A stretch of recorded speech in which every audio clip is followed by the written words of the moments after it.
오늘 함께 읽은 본문은 사실 며칠 전 우리가 마태복음 강해하면서 살펴본 본문입니다. 1절을 보시면 이렇게 되어 있습니다. 헤롯 왕 때에 예수께서 유대 베들레헴에서 나셨다. 이 말은 진정한 왕이 없던 그때에 진정한 왕이 이 땅에 오셨다라는 말이지요. 당시 유대 땅은 헤롯이 다스리고 있었던 헤롯이 왕이었던 그런 시대였습니다. 하지만 헤롯은 진정한 왕이 아니었습니다. 백성을 사랑하고 백성을 위해주고 백성을 보호해주는 그런 진짜 왕이 아니었습니다. 오히려 로마의 이익을 위해서 일하고 또 자신의 자리를 유지하기 위해 백성들을 폭력적으로 대하는 가짜 거짓된 왕이었지요. 바로 그런 시대에, 그런 때에 진정한 왕 예수님이 오셨습니다. 백성을 사랑하고 백성을 보호해주고 백성을 위해주고 백성을 돌보는, 그래서 백성을 위해 자신의 목숨까지 아낌없이 내어주시는 진정한 왕이 이 땅에 오신 것이지요. 자, 그렇다면 어떻게 해야 될까요? 진정한 왕이 오셨으니까 온 세상이 함께 기뻐하고 함께 그 왕을 받아들이고 함께 그 왕을 찬양하며 예배해야 되지 않겠습니까? 그런데 오늘 본문에 보니까 이 진정한 왕이 왔는데 이 진정한 왕을 대하는 여러 종류의 사람들의 모습이 등장하고 있습니다. 이 사람들의 모습을 통해서 우리의 모습을 한번 돌아보았으면 좋겠습니다. 첫 번째로는 헤롯이 등장합니다. 헤롯은 과연 예수님을 어떻게 대했을까? 우리 2장 8절 말씀 한번 보겠습니다. 2장 8절 우리 함께 읽겠습니다. 시작.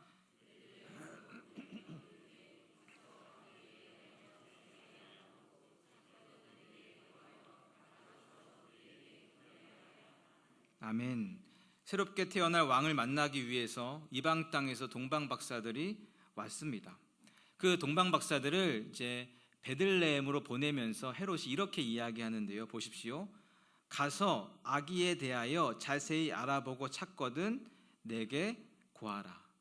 가서 예수님 만나면 잘 보고 내게 알려달라라는 말이죠. 그렇게 말하는 이유가 무엇입니까? 뒤에 보시면 나도 가서 그에게 뭐 하겠다고요? 경배하겠다. 이 말만 놓고 보면 헤롯은 어떤 사람입니까? 예배자이지요. 예수님을 찾아서 예배하려고 하는 그런 예배자. 헤롯은 자신을 예배자로 소개하고 있습니다. 나는 주님을 찾고 주님을 예배하는 사람입니다. 이렇게 소개하고 있어요. 그 이야기를 들은 동방 박사들 역시 헤롯을 그런 사람으로 이해했습니다. 아, 저 왕은 예수님을 찾고 예수님을 예배하는 예배자구나. 그런데 헤롯의 속마음은 무엇이었습니까?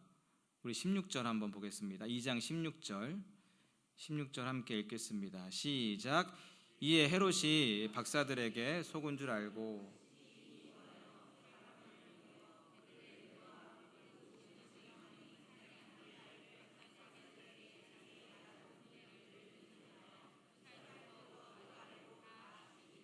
아멘. 헤롯이 예수님을 찾긴 찾았습니다.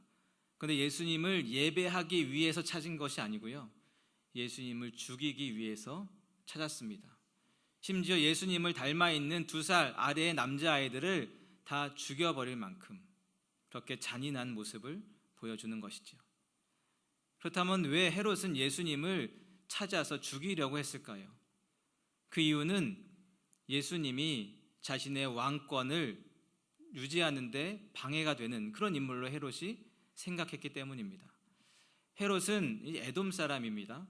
그러니까 로마인도 아니고 유대인도 아니에요. 그러니까 로마인에게도 인정받지 못하고 유대인에게도 인정받지 못하는 이방인입니다. 그런데 이 헤롯의 아버지 이 안티파터라는 사람이 있는데요, 굉장히 정치적으로 유능했던 사람입니다. 그래서 로마가 당시 유대 지역을 막 공격할 때 이 안티파터가 이 로마를 도와줍니다. 유대의 내부 정보를 로마에게 막 흘리기도 하고요, 심지어는 군사력을 동원해서 군사력을 지원해 줍니다. 결국에는 로마가 그 땅을, 유대 땅을 점령하게 되죠. 그 이후에도 계속해서 끈끈한 그런 유대 관계를 맺게 되죠. 그리고 드디어 이 안티파터의 아들 헤롯이 로마의 도움 아래 유대의 왕이 되었습니다. 근데 왕이 되었지만 여전히 로마의 눈치를 볼 수밖에 없습니다. 로마에서 파견한 총독의 눈치를 볼 수밖에 없어요. 그래서 총독의 허락 없이는, 로마의 허락 없이는 어떤 것도 결정하지 못하는 그런 속국의 왕으로 살아가는 거죠. 또 한편으로는 굉장히 폭력적이었습니다. 그래서 자신의 왕권에 도전하는 사람이라면 모두 다 강력하게 처단했습니다. 심지어 자신의 두 아들도, 심지어 자신의 아내도, 심지어 자신의 계모도 다 죽여버리게 됩니다. 가족이라도 용서하지 않는 거예요. 내 왕권에 도전하는 자는 다 강력하게 폭력으로 제압하는 그런 왕이었지요. 그럼에도 불구하고 통치 말년이 되었을 때 굉장히 그 왕권이 불안해집니다. 그리고 유대인들이 이 헤롯을 왕으로 인정하지 않아요. 왜냐하면 이방인이었거든요. 이방인이 우리의 왕이 된다니 이것은 말이 안 된다. 인정하지 않습니다. 그러니 더더군다나 헤롯은 자신의 이 지위를 유지하는데 혈안이 될 수밖에 없는 것이지요. 그러던 찰나 소식이 들려옵니다. 유대의 왕이 태어났다. 그러니 헤롯이 깜짝 놀랄 수밖에 없습니다. 그리고 헤롯에게 예수님은 그저 자신의 왕위를 노리는 그런 존재로 여겨질 수밖에 없는 것이지요. 그러니까 지금 헤롯에게 있어서 가장 중요한 것은 무엇입니까? 내 왕권을 유지하는 것. 아버지가 그렇게 노력해서 얻은 이 왕권, 이 소유, 이 권력, 이 위치, 이 자리를 유지하는 것, 그것이 가장 중요하지요. 그래서 그것을 주는 로마에게는 충성을 맹세합니다. 그리고 그것을 방해하는 예수님은 찾아서 죽이려고 하는 것이지요. 만일 지금 자신의 자리를 유지하는데 예수님이 도움이 됐더라면 그는 분명히 100번이라도 달려가 예수님을 경배했을 것입니다. 로마를 경배했던 것처럼 말이죠.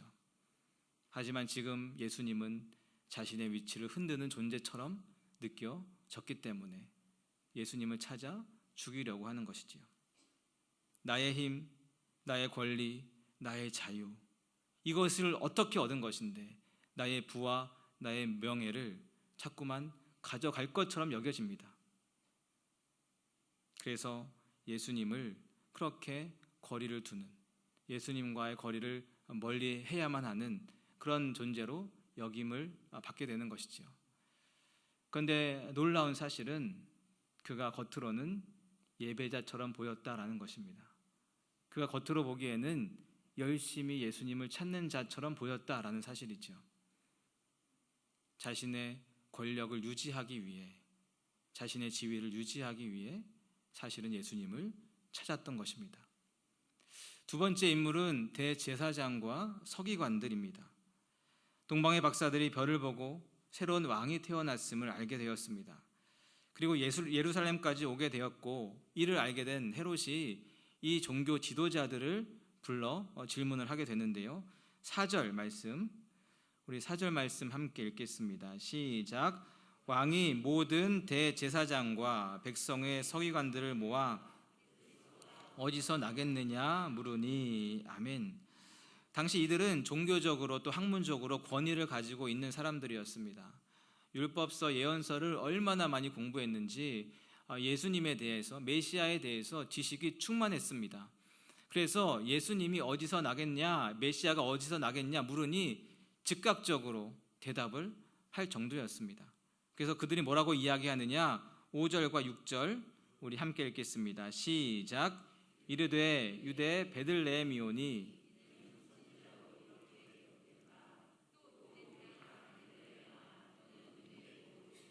가장 작지 아니하도다.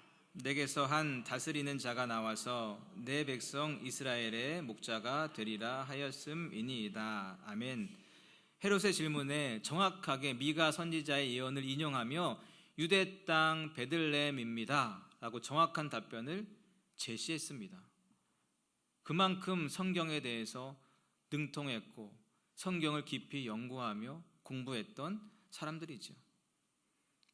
예수님에 대해서 물어보고 하나님에 대해서 물어보고 성경에 대해서 물어보면 이것은 이겁니다, 저것은 저겁니다, 즉각적으로 분명하게 대답해 줄 만큼 지식과 능력을 겸비한 사람들입니다.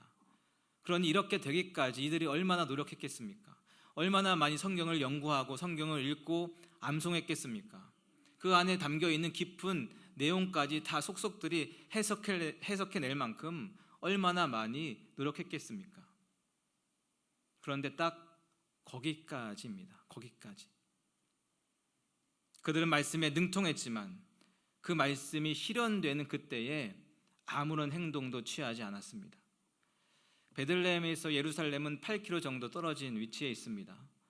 마음만 먹으면 언제든지 달려갈 수 있는 그런 거리에 있습니다. 그런데 그들은 베들레헴으로 가려는 그 어떤 시도도 하지 않았습니다. 정작 본인들은 베들레헴에서 메시아가 태어난다라는 것을 일러줬음에도 불구하고 베들레헴으로 달려가지 않았어요. 예수님의 탄생이 어떤 의미인지, 인류 역사에 얼마나 복된 일인지 누구보다 그들이 잘 알고 있었을 텐데 그들은 그 순간 어떤 행동도 취하지 않은 거지요. 그냥 그 지식을 가지고 그 지식을 전하고 그렇게 그 지식을 축적하는 데만 만족을 누렸던 것입니다. 그들은 그렇게 사실 예수님에 대해서 별로 관심이 없었던 것이지요. 그렇다면 그들은 예수님이 태어났던 그때 그 시간에 무엇을 하고 있었을까요? 아마도 그들이 성경을 보고 있지 않았을까요? 말씀을 연구하며 말씀을 읽으며 야 이것 봐라 정말 내가 새로운 깨달음을 얻었다, 새로운 놀라운 발견을 했다 기뻐하며 그들이 얻은 지식을 나누고 있지 않았을까요? 그렇게 종교적 지식은 축적해 갔지만 그들은 예수님을 만나지는 못했습니다. 세 번째로 보면 동방 박사들이 나오지요. 그들은 유대 땅에 관심이 있었고 그 땅에 태어날 왕에 대해서 관심이 있었습니다. 사실은 그들은 페르시아에 살고 있던 그런 왕을 도와주는 사람들이었습니다. 그러니 저 먼 작은 나라에서 왕이 태어난다? 그들에게는 그렇게 중요한 일이 아니었을 것입니다. 그런데 그들은 거기에 관심을 가졌습니다. 그런데 관심을 가진 것으로 그친 게 아니에요. 야 저기 왕이 태어난대, 아 그렇구나, 정말 놀랍구나, 이걸로 끝난 게 아닙니다. 그 관심을 가지고 행동으로 옮겼습니다. 그래서 1600km의 여행을 시작하죠. 여러분 지금도 그 긴 거리는 여행하기 너무너무 어렵잖아요. 그런데 이 당시 1600km의 여행은 몇 개월이 걸리는 이른바 목숨을 건 여행입니다. 그 여행을 하기 위해서는 안정적으로 내가 갖고 있는 이 직업, 이 직장을 내려놓아야 돼요. 포기해야 됩니다. 그리고 그 길에 무슨 일이 벌어질지 어떻게 합니까? 사막을 지나갈 텐데 어떤 짐승이 공격할지, 어떤 악한 존재들이 나를 공격할지 모르는 일이지요. 그 여행은 사실은 목숨을 담보로 한 여행일 수밖에 없습니다. 하지만 그들은 왕을 찾는 일에 조금도 주저하지 않습니다. 그 어떤 환난도, 그 어떤 두려움도, 그 어떤 공격도 그들의 여정을 막을 수 없습니다. 그들의 믿음은 단순히 마음속으로만, 머릿속으로만 머물러 있었던 게 아니고 그들의 삶으로, 행동으로 표출되는 믿음이었던 것이지요. 그렇게 결국 그들은 예루살렘에 도착했습니다. 물론 거기에 예수님은 없었습니다. 그리고 그때 종교 지도자들이 말씀을 통해서 그에게 예수님이 베들레헴에 계시다라는 것을 일러주지요.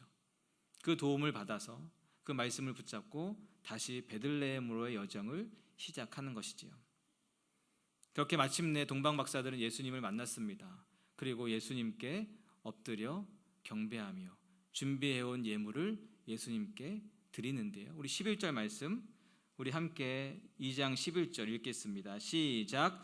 집에 들어가 아기와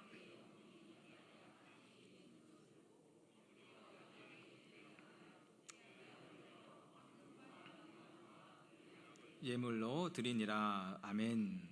이 엎드림은 단순한 인사나 단순한 예의를 갖춘 표현이 아닙니다. 당신은 나의 주인입니다. 당신은 나의 왕입니다. 그 고백이 담긴 예배 행위인 것이죠. 값비싼 예물을 올려드리는, 즉 헌신을 동반한 예배를 지금 이 동방 박사들이 드리고 있는 것입니다. 그렇게 예수님을 만나 예배를 드렸습니다. 그 다음에 아주 주목할 만한 놀라운 변화가 생겼는데요. 우리 12절 말씀 우리 함께 읽겠습니다. 시작. 그들은 꿈에 헤롯에게로 돌아가지 말라 지시하심을 받아. 아멘. 자세히 보시면 그들은 이제 직접적인 지시를 받게 됩니다. 꿈을 통해서 하나님으로부터 직접적인 지시를 받습니다. 이전에는 어떻게 했습니까? 별을 보고 막연하게 따라왔어요. 막연하게 별을 보고 따라왔습니다. 중간에 어려움이 있었을 때 돕는 사람들을 통해서 그 도움을 통해서 그 여정을 이어갔어요. 그런데 주님을 만나고 주님께 예배하고 난 이후에 어떻게 달라졌습니까? 하나님으로부터 직접 말씀을 받게 된 거죠. 하나님과 깊은 교제, 하나님과의 깊은 관계, 하나님과의 깊은 소통이 일어나게 된 것입니다. 여러분, 예배가 이런 것입니다. 막연하게 보였던 그 하나님이 분명하게 보이는 것, 간접적으로 들렸던 그 말씀이 직접적으로 들리는 것, 하나님과의 관계가 더 깊어지고 하나님을 더 알아가고 하나님과 긴밀한 소통이 이루어지는 것, 그것이 예배지요. 우리의 모든 예배 가운데 이런 은혜가 있기를 소망합니다. 그렇게 예배를 통해서 하나님과 깊은 교제를 이룬 그들이 이제 헤롯의 이야기를 듣지 않습니다. 세상의 이야기를 듣지 않아요. 권세자들의 말을 듣지 않습니다. 그리고 하나님의 말씀에 따라 헤롯에게 들리지 않고 곧바로 고국에 돌아가게 되지요. 이렇게 본문을 통해 예수님을 대하는 세 가지 다양한 사람들, 헤롯과 그리고 종교 지도자들과 동방 박사들의 모습을 살펴보았습니다. 여러분, 우리 안에 어떻게 보면 이 세 가지 마음이, 이 세 가지 모습이 다 존재하지 않나 그런 생각을 해봅니다. 어떨 때는 내가 헤롯이구나, 내 마음이 헤롯의 마음이구나 라는 생각이 들 때가 있지 않습니까?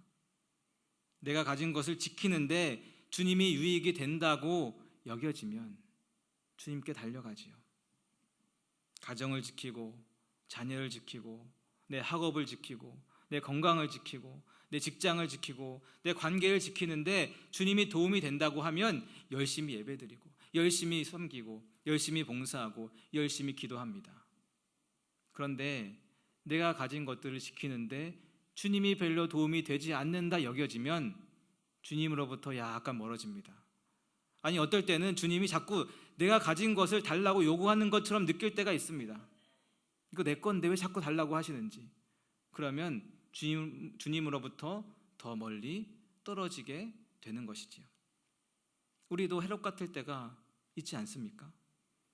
그리고 어떨 때는 우리도 종교 지도자들처럼 주님을 대할 때가 있습니다. 신앙의 연수가 더해지고 신앙의 그런 경험들이 더해지면서 우리는 모든 것에 능숙해집니다.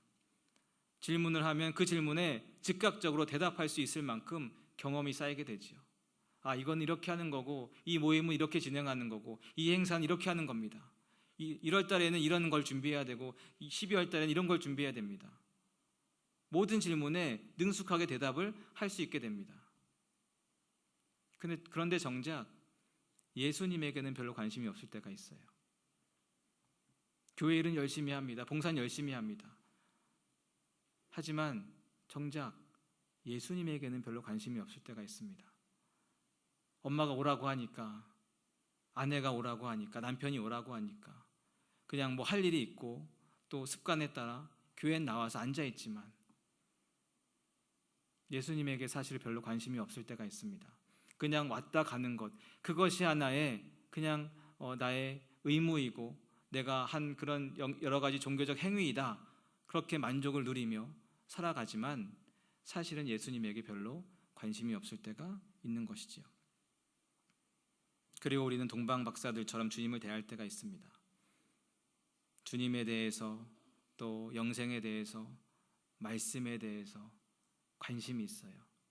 열심히 찾습니다. 열심히 찾습니다. 그 찾아가는 그 여정이 때로는 어렵잖아요. 힘들잖아요. 고되잖아요. 피곤하잖아요. 그럼에도 열심히 찾습니다. 열심히 주님을 예배하고 경배하고 주님을 만나고 그렇게 하나님과의 깊은 관계를 맺어가는 때도 우리에게 있습니다. 그 과정은 비록 고되지만 기쁨의 과정이지요. 그래서 마태복음 2장 10절에서 이렇게 말씀하고 있는 것 아닙니까?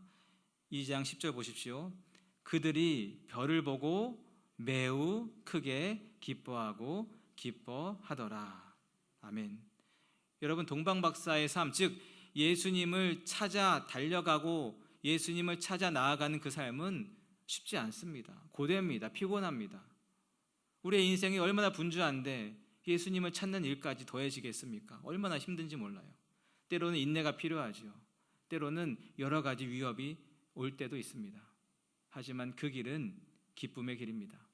예수님을 찾아가는 그 길은 기쁨의 여정입니다. 그 길은 복된 길입니다. 사랑하는 여러분, 여러분은 예수님을 어떻게 대하고 있습니까? 헤롯처럼 자신의 이익에 따라 예수님을 대하고 있습니까?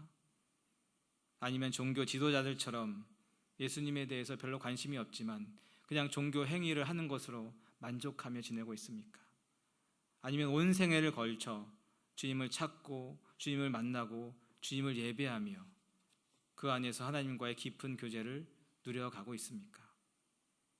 예수님은 진정한 왕으로 이 땅에 우리에게 오셨습니다. 여러분의 온 생애를 걸고 그 주님을 찾으십시오. 그 예수님을 만나십시오. 그 예수님을 경배하고 예배하십시오. 헤롯은 알 수 없는, 그리고 종교 지도자들은 절대로 느낄 수 없는 그 기쁨이 여러분 삶 가운데 가득할 것입니다.